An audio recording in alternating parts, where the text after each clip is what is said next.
Hi everybody, today we're going to have a look at tyre pressure monitoring.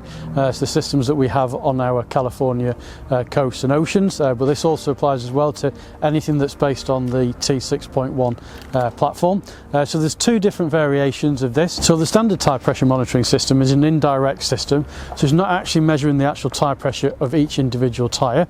What it's actually doing is measuring how that particular tyre is on the road, so how it's actually going round, whether it's going round at the right speed, and to check it's actually the inflation side of it. So it uses sensors on the vehicle to determine that, and then obviously if that then changes, it can give you an indication that one of them is going flat.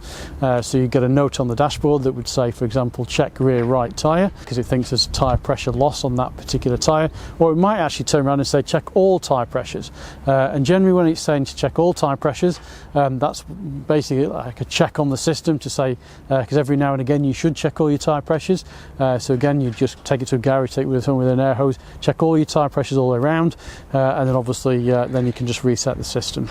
If it's telling you that there's a particular loss on one, like I said on the rear right for example that was there, you need to obviously check that particular tyre, see whether it individually, check whether the pressure is down, and if it is, obviously then you may have a puncture that's in there, could be a slow puncture or something like that, or ripping the tyre wall, and need to get that checked out. So that's the indirect one. We'll have a quick look now on the dash and how that actually applies on the dashboard.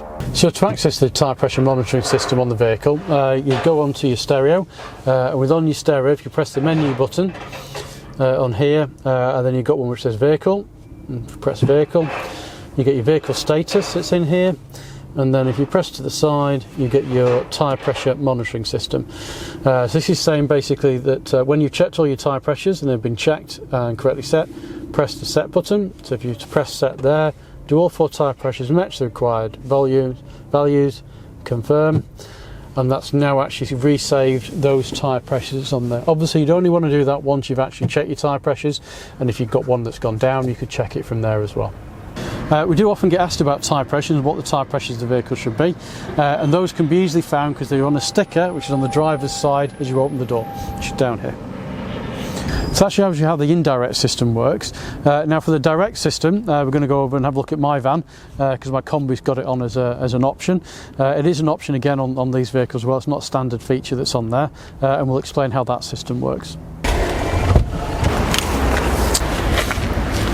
To start with, let me show the easy way of telling whether a vehicle's got indirect or direct tyre pressure monitoring, and that's just to have a quick look at the valves that's actually on the vehicle. So as you look at my wheels now, excuse them for being a bit dirty, but that's what a tyre pressure monitoring looks like.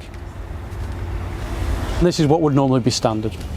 So obviously by showing you the valves in the tyre, it's quite obvious from there. So the direct tyre pressure is actually monitoring the tyre pressure in each individual wheel, and it's usually that valve is a sensor that's on there, so you get an accurate time by time picture of what those actual those pressures are that's on there as well. So the vehicle doesn't need to be moving to get them pressures, obviously even stood still you can see what those pressures are that's on the vehicle, and you can look at that on the screen on the information system, which we'll have a look at now.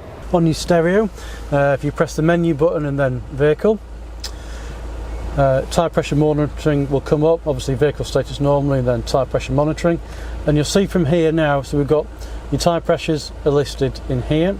So the top is what actually the tyre pressure is, so 55 and 55. What's in brackets is what it actually recommends, so 57 in each of those, and then in the rear 55, 55, and 48, 48 is what it's actually saying from in there. And the important thing to look at from on here is that's what it will be for a standard information that's here. So you click on there and to go to fully loaded on the vehicle, you'll then see that changes to 58 and 58 and 58 and 58, and again mine are all set to 55, so my tyre pressures are set roughly in the middle of the two that's in there, and obviously if one of those tyre pressures gets low, then we'll get a warning on the dash to tell you that basically one of them is going. I've got big 20-inch wheels, so not the standard size wheel for this particular vehicle. They are an option for the vehicle, but only from a dealer fit, not from a factory option.